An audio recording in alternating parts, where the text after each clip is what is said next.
일요일 날 22사단 그 병사 한 명, 그다음에 22사단에서 대위가 안타까운 선택을 하는 일이 벌어졌습니다. 뭐 이 사건에 대해서 저는 좀 얘기를 들었어요.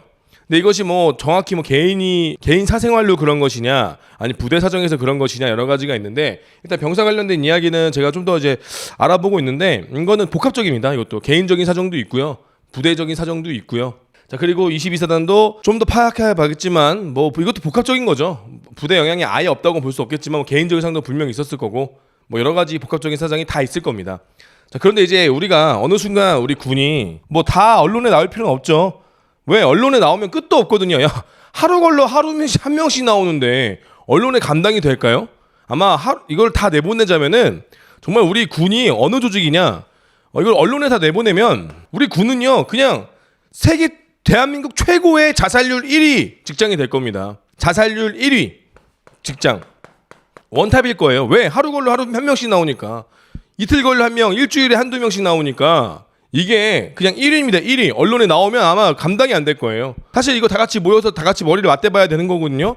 왜 이렇게 애들이 안 좋은 선택을 할까? 왜 이렇게 이런 일이 발생할까? 아무리 자살 예방 교육하고 아무리 모여서 지랄 연병을 해봤자 아무 의미 없고요. 이런 계속 언론에 알려줘야 돼요. 사실은 언론에 알려주면 사람들이 관심을 갖잖아요. 야, 어떻게 전 직장에서 아마 제가 볼 땐 1위일 겁니다. 1위. 대한민국 직장 중에 이렇게 많이 사람이 죽는 직장이 없습니다. 단연코 없다고 전 장담합니다. 너무너무 많아요. 그 정도로 지금 이 감당이 안 될 정도로 사건 사고가 많이 벌어지고 있습니다. 이것뿐만입니까? 자살 사고뿐만 아니라 뭐 성군기 살련, 뭐 폭행, 뭐 그런 일이 너무 물론 당연히 군대는 엄청난 큰 조직이고 20대 남성들이 온 조직이다 보니까 사건 사고가 많을 수밖에 없습니다만, 이러한 생명이 오가는 이슈에 대해서 우리가 좀 더 알아야겠죠. 물론 이거에 대해서 아직 개인적인 일도 있고 모든 부대가 잘못은 없는데 너무 단정적이지 않느냐라고 얘기하지만, 근데 그것도 맞습니다. 저도 지금은 좀 더 많이 깊게 들어간 건 12사단에 대해서 제가 좀 얘기를 많이 들었는데, 이건 개인적인 사정도 있고 조금 이해가 안 되는 부분도 있어요. 아니 왜? 뭐 제가 말씀드리기 좀 그렇지만, 아니, 어떻게? 왜 병사가 그렇게 했어? 근데 부대에서 뭐 했어라고 좀 말하긴 그래요. 왜냐면 이제 부대가 분위기가 바뀌었기 때문에 옛날처럼 왜 그렇게 통제하지 않았냐, 왜 교육하지 않았냐라고 얘기보다는, 간부들의 탓이라기보다는 야, 왜 그랬을까? 왜 그런 관계가 발생했을까라는 좀 의문이 드는 여러 가지가 있어요.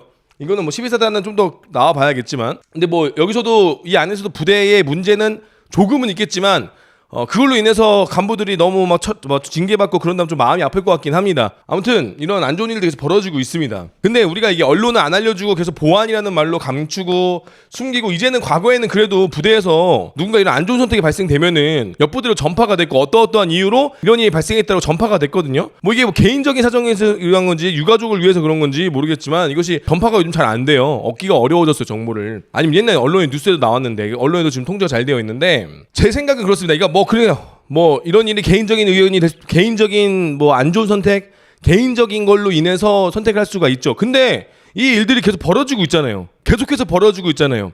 하루 걸러 하루, 뭐 일주일 걸러 일주일 계속 벌어지고 있는 상황이고, 점점 어떻게 되고 있습니까? 간부들의 안 좋은 선택이 계속해서 늘어나고 있습니다. 그럼 단순하게 김하사가 일단은 만약 이런 일이 발생하면은 얘 개인적인 걸 확인하자. 여러분 DP에 보셨듯이 DP가 영화지만 드라마지만 정말 팩트보다 더 실화보다 더 낮은 단계라고 저는 봐요. 일단 개인의 신상을 확인하지 않습니까? 야, 개인의 신상을 확인해봐. 문제 있었는지 없었는지. 일단 개인의 잘못을 몰아가기 위함인 거죠. 물론 이 안에 부대 시스템적인 거나 복합적인 게 있겠지만 일단 개인의 신상이 나오면, 예를 들어 얘 편부모, 예를 들어서입니다. 예를 들어 편부모야. 이혼했어. 여자친구랑 헤어졌어. 일단 이걸로 가자. 일단 이걸로 포커스를 가고 가지 않습니까? 조준우 일병, 우리 어머니 제가 자주 연락하지만 조준우 일병도 이런 일로 먼저 갔어요. 일단 개인의 신상부터 파악했습니다. 야, 이거 안 좋은 선택한 이유?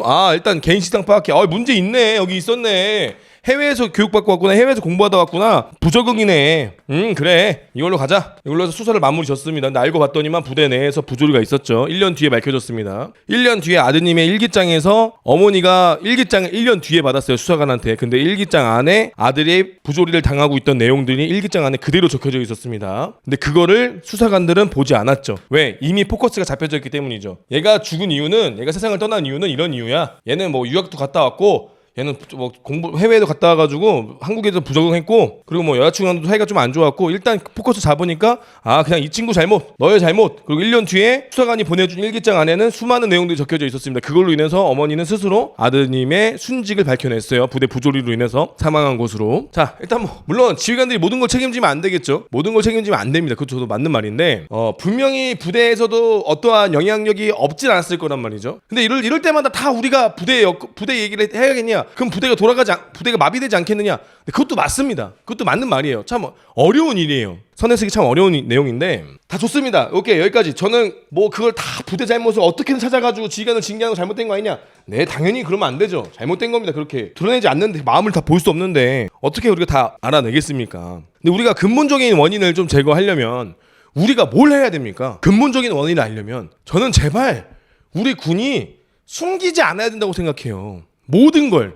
근데 어쩔 수 없어요. 숨기지 않으면 나의 잘못이 드러나니까 숨길 수밖에 없는 인간의 본성은 제가 좀 이해를 하겠지만 최소한 우리 군이 그걸 감추거나 숨기거나 알리지 않으면 안 된다. 왜? 예를 들어 자 최근에 뭐 12사단 22사단 그런 일이 발생했다. 그러면 어떤 일이 발생했습니까? 왜? Why? 왜 이런 일이 발생했는가? 왜? 어떤 것 때문에 이런 일이 발생했는가? 먼저 우리가 파악하고 알아야 됩니다. 그래야 그랬어? 왜 그랬어? 아 그런 일이 이런 일이 있었어? 상호간에 뭐 사이가 안 좋았어? 뭐 개인 간의 신상에 문제가 있었어? 그래서 전조증상은 뭐가 있었는데 어떤 전조증상이 있었어? 요즘 애들 특징이 뭐야? 요즘 애들이 전조증상 나타나게 하기 전에 어떠한 행동들을 했어? 그러면은 사고 발생 직전에 어떤 일을 했어? 사고 발생 직전에 어떤 행동들을 보였어? 자 이런 걸 우리가 알고 있어야 되는 거예요. 알고. 자 단적인 예를 들어서 임병장 윤일병 사건에 대해서 지금 당장 대대장한테 물어봐서 야 임병장 사건이 몇 월 며칠 언제 어떻게 터졌는지 너 상세하게 한번 얘기해봐. 윤일병 사건이 어떻게 터졌는지 상세하게 얘기 한번 해봐. 아는 대대장 있을 것 같습니까? 다들 쉬쉬하고 다들 얘기하지 않고 다들 입막음하고 서로 몰라요.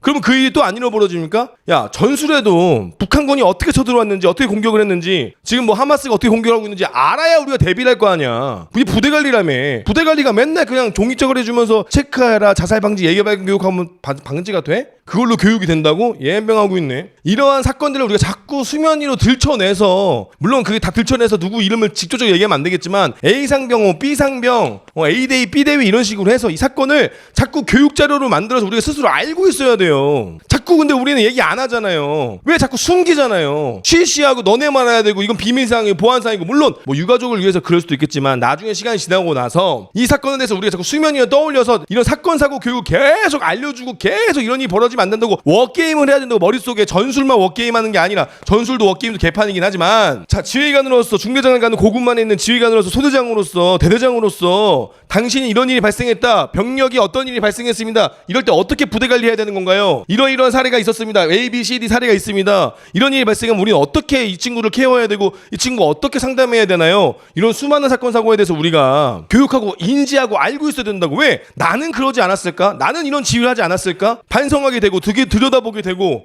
이번 계기로 인해서 한 번 더 중화시키고 그러기 위해서 우리가 장교가 부대 이동을 하는 거 아닙니까? 장교가 부대 이동을 하는 이유가 뭡니까? 단순히 보직을 바꾸려고 하는 겁니까? 장교들이 부대 이동할 때 맨날 뭐라고 합니까? 민망하 죄송합니다. 부사관 여러분 정말 죄송해요. 나쁘게 듣지 마세요. 부사관들이 한 부대에 오래 있다 보니까 고인물이 되어 썩은 물이 되니 새로운 장교라는 물이 와서 이 고인물 썩은 물을 계속 퍼내고 새로운 물을 만들어서 깨끗한 물로 만들려고 장교들이 이동하는 거 아닙니까? 그렇지 않습니까? 그렇다고 저는 배웠고 그렇게 장교들은 다 알고 있는데 왜 자꾸 장교들도 이런 새로운 것들을 배우고 새로운 계속 워게임을 해가지고 수많은 이 가정을 들고 이 수많은 이 사례들을 알고 있어야 내 부대 내 주위가 혹시나 저 친구가 그런 행동을 보이지 않았을까? 혹시 저 친구가 저런 행동을 하는 게 이렇게 연계되지 않았을까? 들여다보면서 더 얘기할 수 있고 더 예방할 수 있는 건 물론 사람 목숨을 우리가 예방할 수 없죠. 그것도 어려운 일이긴 한데 너무 어려운 일이긴 한데 우리가 이걸 알고 있냐 이거예요. 우리 군의 교육이 이런 게 준비가 되어 있냐 이겁니다. 전혀 안 되어 있습니다. 전혀 아무도 알려고 하지도 않고 아무도 알려주려고 하지도 않고 아무도 쉬쉬하고 조용조용히 넘어가니 그러니 맨날 조용조용히 넘어가니 또 이런 일이 또 터지고 또 터지는 거죠. 그러면 자꾸 왜 숨기냐 이겁니다. 이거를 병사들한테도 교육해야 돼요. 자 옛날에 22사단에서 어떤 일이 있었느냐. 임병장 사건 너희들도 알고 있지. 그때 이러이러한 일들이 벌어졌다. 만약에 이러한 전조증상이 있다면 그냥 넘기지 말고 너희들에게도 언젠간 너희 옆에 있는 전우가 너희들 총무를 겨눌 수도 있는 거고, 혹은 너희들이 정말 그때 너무 화가 나고 너무 분노가 넘쳐서 전우들에게 총무리를 겨누고 너희들이 범죄자가 될 수도 있고 너희가 가해자가 될 수도 있고 너희가 피해자가 될 수 있는 이 군 내부 시스템에서 너희들도 이런 교육을 알고 있어야 그런 일이 발생하면 지휘관한테 보고하고 지휘관에 보고해서 조치를 받을 수 있도록 병사들도 알고 있어야 돼. 정신교육하면서 맨날 정신무장하면서 부캐를 때려잡고 뭐 적은 누구인가, 그것도 물론 중요하겠지만 그거보다 더 중요한 것은 이런 사고사리 교육을 계속하면서 이런 일이 우리한테도 발생할 수 있겠구나, 이런 일이 발생하면 정말 끔찍하겠구나라는 걸 계속 알려줘야 됩니다. 근데 이런 걸 계속 숨기고 계속 남기고 계속 말해주지 않으면서 계속 고여있는 이 자꾸 새로운 것들이 들어와서 새로 유입돼서 바뀌어야 되는데 전혀 이러지 않고 있다. 맨날 쉬쉬하고 조용히 하고, 이게 무슨 뭐 야설입니까? 이게 뭐 금기시대는 뭐 19세예요?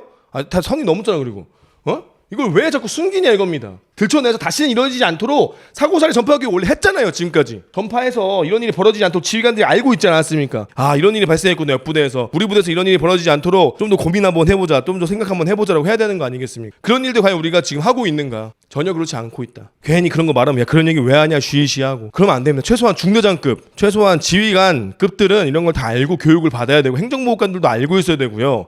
맨날 말로만 부대관리, 말로만 병사관리라고 얘기하지 말고 정말 이런 게 부대관리고 정말 입체적인 거 아닙니까? 해당 사건 사고가 있으면 이런 거를 정밀하게 우리가 알 필요가 있어요. 쉬쉬할 필요가 없고, 고군반 그리고 대대장 교육반에서는 이런 거를 집중적으로 교육을 해야 됩니다. 부대 관리가 우리도 주가 있잖아요. 솔직히 말해서 부대 관리 중요하잖아요. 앞으로 이런 일이 더 발생할 텐데 병사들이 사회 적응하고 옵니까? 사회 적응도 제대로 못하는 친구들이 군에 오는데 얼마나 힘들겠습니까? 지휘가 다 알고 있습니다만 우리가 이런 교육이나 이런 게 자꾸 숨기거나 자꾸 수면 위로 드러내지 않으면 안 된다. 그리고 두 번째로 또 고민되는 게 최근에 두 개 다 일이 벌어졌어요. 자, 부대에서 좀 고민해야 되는 게 뭡니까? 최초 발견자에 대한 PTSD 관심을 가져야 됩니다. 제가 저번에 우리 보험 관련된 영상에서 올렸는데, 이거 만약에 그 최초 발견한 사람들은 평생 고통 속이나 같이 함께 숨쉬었던 전우가 그러한 상황을 목격하게 된다면 상당히 이거 되게 고통스러울 수 있거든요. 이 친구들에서 어떻게 후속 조치가 될 수 있는가, 거기다 플러스 유가족들에 대한 이런 PTSD에 대한 지원도 분명히 우리가 좀 되어야 됩니다. 발전이 돼야 됩니다. 단순히 발견하고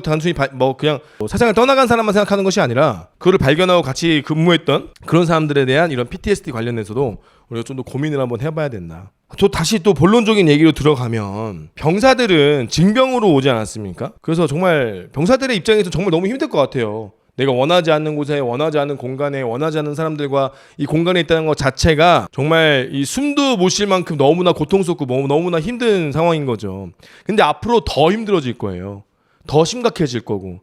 왜냐, 징병률이 거의 100% 수준이기 때문에 정말 장애가 있는 사람, 심지어 얼마 전에 뭐 탈북자, 그리고 뭐 군에 오지 말아야 될 뭐 부모님이 없는 분들, 이제 고아들이나 탈북자까지도 군에 입대시키는 것을 검토해보는 식으로 얘기하지 않았으니까, 물론 그냥 내부적인 검토이지 크게 실제로 병무청에 넘어가진 않았지만 그 정도로 이제 병력 자원이 부족하다는 거예요. 근데 우리 군대는 병력 자원들을 계속 끌어당기려고 하고 있고, 결국 큰 미래로 봤을 때 다시 한번 우리는 선순환 구조에 대해서 고민을 해봐야 됩니다. 지금은 그냥 악순환의 악순환이거든요. 악에 그냥 악밖에 안 남아서 지금 앞으로 미래는 더 다운되고 더 최악이 될 수밖에 없는 상황입니다. 징병률은 계속해서 높아져가죠. 아이들은 한 자녀밖에 안 낳죠. 출생률은 떨어지죠. 들어올 자원들은 부족해지죠. 군에 오지 말아야 될 사람들이 지금도 넘쳐나는데, 지금도 오지 말아야 할 친구들이 넘쳐납니다. 장교, 부사관, 병사 다 포함해서. 자, 이런 친구들이 그런 생각을 더 쉽게 할 수도 있겠죠. 물론 군생활 잘하는 친구들도 뭐 안 좋은 선택하는 경우도 있지만요. 근데 앞으로 이런 일이 더 발생할 겁니다. 더 그러다 보면은 간부들이나 이 중간 관리자들의 피로도가 높아질 겁니다. 피로도가 높아지면 정말 우리가 집중하고 정말 우리가 지켜봐야 되는 그런 마음 약한 친구들이 더 그냥 방치되겠죠. 왜? 지금 다 사람들이 거기 쫓고 있으니까, 한두 명이 아니니까. 그러면 이게 계속 높은 징병률만 유지하다 보면은 결국은 계속 이 사건은 그냥 하루에 두세 건이 나올 수도 있는 상황이 되는 겁니다. 최악의 집단이 되는 겁니다. 최악의 집단. 살아남으면 대단한 집단이 되는 그런 집단이 될 수도 있습니다. 정말로 끔찍하게. 민망한 표현이지만 마음이 아픈, 몸이 안 좋고 마음이 안 좋은 친구들이 다 군에 들어오니 얼마나 스트레스 받겠습니까? 더 안 좋은 악순환밖에 안 돼요. 그냥 이거 더 심해질 거예요. 더 좋아질 거라고 생각도 마세요, 여러분들. 더 안 좋아졌지만 안 좋아졌지. 그러면 결론적으로 우리가 선순환 구조를 만들어야 되는 거거든요. 선순환 구조를 만들려면 당연히 뭐가 들어갑니까? 돈이 들어갑니다. 돈과 이 법령에 대한 제도 개선이 필요해요. 선순환 구조가 된다면 뭐 어떻게 됩니까? 결국 병이 더 남아서 부사관이나 병을 채울 수 있는 부사관 계층에 더 많은 인원들이 남아 있어야 되는데 지금 부사관 아무도 안 하려고 그러고 페이도 당연히 안 좋으니까 안 남을 거 아닙니까? 그럼 계속 빵꾸난 거를 그냥 계속 밑빠진 독 수준이 아니에요. 지금 군대는 밑이 없어요. 그냥 물을 계속 땅에 버리고 있는 거예요. 밑 없는 그냥 막 버리고 있잖아요. 밑빠진 독이 아니야. 밑이 없어 그냥. 그러니까 지금 악순환밖에 계속 안 남은 상황이다. 그러니까 병사들의 이런 안 좋은 안 좋은 상황은 계속 더 심해질 겁니다. 더 심해질 거예요. 그거에 대한 피로도는 계속 중간 관리자인 장교 부사관들이 고통받을 겁니다. 위관 장교들이랑 부사관들이 계속 고통받을 거예요. 거기다 이 고통이 점점 심해지면 어디까지 가겠습니까? 당연히 지금 이미 왔죠. 군무원한테까지도 그 책임이 갈 겁니다. 나중에 군무원이 뭐 병력 담당관, 병력 3당, 병력 인솔관 해가지고 뭐 그렇게 될 수도 있어요. 병영생활 담당관 해가지고 군무원이 생길 수도 있습니다. 퇴근하면 군무원이 통제하는 거죠. 애들 케어하고 그렇게 될지 우리가 어떻게 합니까? 이런 일들이 지금 계속 악순환이 벌어지고 있다. 거기다가 플러스 장교들도 똑같습니다. 물론 뭐 강한 훈련, 강한 의지를 가진 친구들이 뭐 더 안 그러냐 뭐 그런 과학적 근거는 없지만 아무래도 각오가 되어 있는 친구와 각오가 되어 있지 않고 온 친구와는 차원이 다르겠죠. 근데 지금 우리 군의 장교들의 교육 수준이 그런 각오를 하고 올 수준입니까? 각오를 한다는 건 기초군사훈련에 정말 이 사람을 땅까지 떨어뜨려 놓고 자존감이든 뭐든 이렇게 박살을 내놓고 이 친구들을 지켜봐야 되는 건데 지금 그렇게 다 나가버리거나 아니 왜 그렇게 버틸 만한 뭐가 없어. 이유가 없으니까. 아씨 장교로 가면은 내가 이 힘든 고난 내가 진짜 미칠 것 같은 고난만 버티면 이 장교라는 걸 인간하는 것에 대해서 자부심을 느낄 수 있는 그런 조직이라면 다들 버티겠지만 그러지 않은 조직이 있다 보니까 이렇게 힘들어? 나 나가야겠다. 나 안 할래? 나가버리니 사람이 부족하죠? 그만큼 우리가 뭘 해줘야 됩니까? 저 무형적 가치가 아니라 물론 무형적 가치로도 버티는 곳이 있습니다. UDT 같은 곳은 무형적 가치로 좀 버티긴 하죠. 그들만의 세상이고 UDT란 패치가 그래서 어마어마한 그 자부심 아니겠습니까? 물론 우리 장교들 자부심이 그만큼 되면 좋겠는데 너무나 많은 인원들을 뽑아야 되니까 그만큼 자부심이 많이 나눠지는 것도 있죠. 그러면 그 자부심 말고 또 그들에게 동기부여될 수 있는 거는 결국 뭐 각종 혜택이죠. 혜택에는 뭐 보수가 있는 것도 있고 페이 부분과 복지 부분 여러 가지가 있죠. 근데 지금 결론은 우리 장교들이 지금 인간한 장교들, 그 인간한 장교들이 과연 이 치열한 이 스트레스와 이 고통을 감내하고 임관했느냐? 저는 그렇지 않다고 생각합니다. 그러면 장교들이 강인하지 않고 장교들의 정신 무장 상태가 그런 역경, 극한을 맛보지 않은 친구들이 극한의 스트레스를 받았을 때 과연 어떻게 될 것인가? 저는 솔직히 말씀드리면 저 야전에 가서요. 하나도 안 힘들었거든요. 물론 중대장 때문에 죽고 싶었던 게 있었습니다. 저도 군생활 하면서 그때 중대장 때문에 힘들어서 죽고 싶은 게 아니라 중대장님 좆되게 하고 싶어가지고 죽고 싶었어요. 진짜 농담이 아니라 너무 열받게 해가지고 약 올라가지고 야씨 내가 내 한 목숨 바쳐서 내가 저 사람 비난의 글을 쓰고 내가 세상을 떠나버릴까 그런 생각을 했어요. 너무 화가 나서 너무 분노가 차서 열받아가지고 뭐 그런 적은 있지만 야전이 정신적으로 힘들다는 생각은 솔직히 저는 안 해봤어요. 할만했어요. 왜? 생도 때 너무 힘들었거든. 생도 때는 생도 뭐 이런 거면 지금이 하면 뭐 꼰대니 뭐 인권이 하겠지만 그때 그만큼 이제 강인한 푸시와 프레스가 있다 보니까 딱 야전에 나왔을 때 아무것도 아니라고 느껴지는 거죠. 극한을 체험해 봤으니까 신체적으로나 뭐 피로도나 배고픔, 정신적으로나 극한을 경험해 봤기 때문에 야전에서는 그렇게 극한이 아니었습니다. 아무튼 지금 그런 극한을 체험한 장교들이 있는가? 극한의 경험, 신체적으로나 정신적으로나 그런 극한의 경험이 없다 보니 야전에서 오는 자신만의 새로운 극한의 경험, 외로움, 부모님과 떨어져 사는 외로움, 그리고 업무적인 스트레스, 상급자와의 마찰, 인간관계의 마찰이 나에겐 어마어마하게 크게 다가올 수 있는 거죠. 그러면 더 심해질 겁니다. 더. 왜? 보위장교는 안 바뀌었거든요. 자, 군번들 한 00군번부터 한 14, 5군번까지는 15군번, 뭐 16군번 이 친구들까지는 아직 여기까지는 인병쟁 터지기 전, 유일병 터지기 전까지는 빵빵했거든. 뭐 17, 18 그쪽도 괜찮아. 근데 이제 제일 심각한 군번이 어디 군번입니까? 21, 22, 20군번 이쪽부터 이제 코로나잖아. 코로나 군번이 이때 있고 여기는 좀 교육 훈련이 부족한 군번일 겁니다. 정신력은 잘 모르겠어요. 여기 정신력 강할 수도 있겠다. 아예 못 나가가지고. 여기는 코로나 군번은 많이 못 나간 것 때문에 많이 활동을 못한 군번이어서 좀 걱정이 돼요. 교육 훈련이 걱정이 되는데 자 얘네가 문제입니다. 23군번. 왜? 여기서부터는 병봉급 인상됐거든요. 병봉급이 인상되면서 이제 장교로 온 친구들이 많이 부족했어요. 23군번부터는 경쟁률이 거의 23군번부터는 23년도 군번부터 많이 떨어져 있는 상태란 말이야. 24군번이 문제구나. 각종 미달, 3, 4관학교도 미달, 학군단도 미달인 게 24군번부터니까 24, 25군번부터는 여기는 이제 필터 없는 장교들이 오는 겁니다. 필터 없는 장교들. 그냥 누구나 임관할 수 있는 24, 25군번부터는 이 뒤로부터는 그냥 미달 장교들이 미달 장교. 그냥 다 받아주는 장교. 그냥 뭐 용산 가서 그냥 계급장 주세요. 그러면 속이 달고 오면은 용산에서 야, 너 속이 계급장 달았구나. 너 임관할래? 할 수 있는 그런 장교. 그런 장교들이 이제 24군번부터 몰려오기 시작할 겁니다. 그럼 더 심해질 거예요. 더. 왜? 여기서부터는 훈련을 안 시켰거든. 빡세게. 왜? 나가니까 애들이. 나가버리니까 힘들게 나가봐야겠다. 힘들다 못하겠다. 힘들게 공수 훈련 뛰어야 되나? 야, 공수 안 뛰어도 임관시켜줄게. 3, 4관학교에서. 공수 안 뛰어도 되네. 극한을 체험하는 그런 훈련 힘들어? 하지마. 더워? 벗어. 야, 더워? 군장류 다 군장에 집어넣고 반팔 띠 입고 가. 괜찮아. 더우면 괜찮아. 그럴 수도 있지.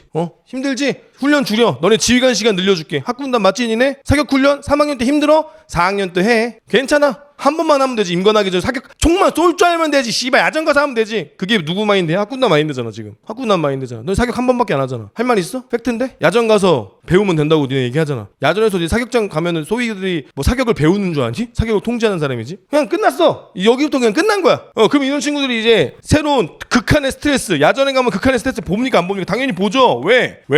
외롭고 힘들고 일하니까 힘들고 거기다 리더라는 부담감, 막중한 책임감들이 이제 장교로서 이제 오게 될 겁니다. 자, 이렇게 되면 또 어떻게 돼? 힘들어? 야, 소위가 하지 마. 대위가 해. 그럼 또 누가 책임져? 대위가 해. 대위가 이제 소위 역할을 하겠죠. 계속 이렇게 병약해지는 군대가 된다. 소령은 어떻게 돼? 이제 거의 뭐 중위? 소령은 나중에 이렇게 되면은 소령이 이제 중위급이나 한 대위급 되겠죠. 이 정도 수준까지 오는 군대가 될 겁니다. 이제 중령이 한 대위급, 지금 나 때 대위급, 한 중대장급? 그런 책임, 그런 업무 수행, 임무 수행을 하겠죠. 계속 이렇게 지금 하향 평준화되고 개 박살이 나는 겁니다. 그럼 이 악의 고리를 끊어야 되는데, 끊으려면 정말 수많은 것도 있죠. 제도 개선과 뭐 캠프화도 있을 수도 있고요. 봉급 관련된 것, 제도 개선, 수당 개선은 너무너무 많은데 이거를 그냥 방치하고 자살하는 애들만 죄. 야, 걔 힘들었잖아. 걔 그래서 죽은 거잖아. 걔 그래서 그런 거잖아. 군에 문제 없어. 개인의 문제야. 계속 그렇게 한번 치부 한번 해보세요. 이런 악순환의 고리를 끊을 수가 있나? 절대 못 끊습니다. 더 안 좋아질 겁니다. 더 최악이 될 겁니다. 우리 소위들의 처우 개선이 언제 좋아졌는지 아십니까? 옛날에 54단에서 장교 무장 탈영하지 않았습니까? 그 사건 이후로 장교들에 대해서 군기와 장교와 부사 간의 마찰에 대해서 많은 연구가 있었고 많은 발전이 있었습니다. 스스로 비전투 손실을 만들고 있는 이 상황이 계속 진행되고 있거든요. 계속 데이터가 쌓이고 있고, 그럼 이거 결론 악의 고리를 끊어야 되거든요. 누군가 나서서 얘기를 해야 되는데 지금 국방부 장관은 맨 박정훈 수사단장 관련해서 지금 거기 홀에 gat혀서 나오지도 못하고 있죠. 맨 무슨 말 많으면 북한의 9.19 군사합의만 얘기하고 있죠. 이런 실전적인 이야기, 이런 현실적인 이야기를 대책이 있느냐 장관이, 혹은 장군들이 이런 대책을 갖고 있느냐, 이런 거를 얘기하느냐. 아는 사람 있어요? 아무도 안 알려주죠. 아무도 얘기 안 하잖아요. 되게 중요한 거예요. 이거 지금 너무 심각한 겁니다. 물론 지금 하마스 전쟁, 뭐 하마스와 이스라엘 전쟁하면서 북한의 전략이 하마스가 했냐 안 했니 그거 나중에 제가 다루긴 할 건데, 지금 더 심각한 거라니까. 내부에 적이 여기 있잖아. 내부 스스로가 병들어 있잖아. 암 환자 데리고 뭘 싸워. 암부터 치료해줘야 될 거 아니야. 암 환자인데 뭘 하냐고. 암부터 제거해줘야 될 거 아니야. 그럼 암이 있는 거 알면서 왜 제거를 안 해줘? 그러고서 무슨 훈련을 하고 무슨 적과 싸워서 이기겠다는 거야. 9.19 군사비 개치달 연명 뭐 알겠는데 그 당연히 없애야지. 당연히 없애야 되는 건데 지금 이런 군의 현실에 대해서 우리가 다각적으로 보고 국회의원들도 알고 계속 우리가 얘기해야 된다고. 숨길 게 아니라고. 장관이 계속 얘기해야 돼. 오늘도 또 누가 죽었네. 오늘도 이런 일이 발생했네. 제도적으로 바꿔줘야 됩니다. 국민 여러분, 국회의원 여러분, 바꿔야 됩니다라고 호소해야 될 사람인데 그런 일 없습니다. 저희는 강합니다. 저희는 무형의 전투력, 싸워서 이길 수 있는 정신력을 키우면 되겠습니다. 저희는 줄 수 있는 게 가스라이팅밖에 없습니다. 이걸로만 계속 지금 유지하고 있으면 좋아질 수 있다 없다? 절대 없다. 객관화해야 된다. 우리 군이 다 꺼내놓고 호소해야 돼요. 국민들한테. 우리는 강한 친구 대한육군이 아니고 힘에 의한 평화가 아닙니다. 힘이 없습니다. 다 까놓고 우리는 지금 이런 상황입니다. 도와주십시오, 국민 여러분. 우리 예산이 필요합니다. 우리 지금 정책 개편하려면 여러분들의 아들들이 군에 옵니다. 그럼 여러분의 아들들이 군에 와서 잘 생활할 수 있으려면 이러이러한 것들이 개편이 돼야 됩니다. 도와주십시오. 네? 세금 좀 더 내주십시오. 도와주십시오라고 호소해야 된다고. 국방부 장관이. 그냥 우리는 싸워서 이길 수 있는, 우리는 강합니다라고 하는 게 아니라 우리는 강하지 않습니다. 인정해야 돼. 바꿔야 되고. 바뀔 거 바꿔야 되고, 인정해야 되고, 다 꺼내 올려야 돼. 수면 위로 올려야 돼. 이거 국회의원들이 다 관심 가져야 될 일이에요. 누군가의 아들이 매일매일 세상을 떠나고 있잖아. 그것이 바로 뭐 개인의 선택, 개인의 문제라고 할지라도 군에서 벌어지는 일 아닙니까? 군에서. 자, 군에서 벌어지고 있는 일을 그냥 관가해서 넘어가면 안 됩니다. 다 생각해보면 거의 어딘가엔 그 시작이 군에서 출발된 걸 수도 있습니다. 지금 장교들도 많이 고통받고 있죠. 뭐 병사들 어머니들에 대한 민원이나 그런 것들 고통받고 있다. 야, 근데 생각을 한번 해봐라. 징병률이 거의 90%가 넘는데 누구나 군대 오는데 아픈 애들 군대 보낸 부모님의 마음은 어떻겠냐. 당연히 부모님은 신경 쓰이지. 그런 애들까지 군대 보내는 나라가 잘못된 거야 사실은. 이제는 그러니까 결국 뭐야, 내가 항상 얘기하지만 또 얘기하지만 선순환 구조에서 이제 모병제를 바라봐야 돼요. 이종섭 씨가 인터뷰 나와가지고 병사 월급 200만 원 만들어주는 거 그렇게 큰 예산 들어가지 않습니다라고 얘기했잖아. 근데 당직 근무비 10,000원 20,000원 올려준 게 그 큰 돈이 들어가 그러면? 그거는 그렇게 큰 돈이 들어가? 하루에 부대에 기껏해야 2-3명인데 그렇게 큰 돈이야 이게? 큰 돈 아니잖아. 근데 이거는 약속 존나게 잘 지키면서 왜 이거 당직 근무비 올려준다고 말만 하고 왜 안 올려줬어? 그게 큰 돈도 아닌데 솔직히 말해서. 야, 당직 근무비가 올려줘서 간부들이 조금의 희망을 가졌을 거야. 야, 당직 근무비가 올랐네? 조금씩 좋아지겠지. 자, 내년에 지금 당직 근무비 안 올라간다 그러지? 안 올라간다고 지금 얘기 나왔잖아. 그 뭐야, 기재부 예산안 보니까. 그럼 다들 뭘 가져? 희망이 없어. 이제는 다 좌절이야, 좌절. 희망은 없어. 아, 내년은 더 좌절, 절망이구나. 근데 국방부에서 대응할 수 있어? 이거에 대해서 아닙니다. 내년에 더 줍니다. 아닙니다. 내년에 저희가 예산 확보했습니다로 얘기해? 안 하지. 아가리 닥치고 있지 그냥. 아, 씨발 내년도 안 됐네. 우리는 노력했어요. 기재부가 안 해준 거예요라고 남 탓하고 있죠.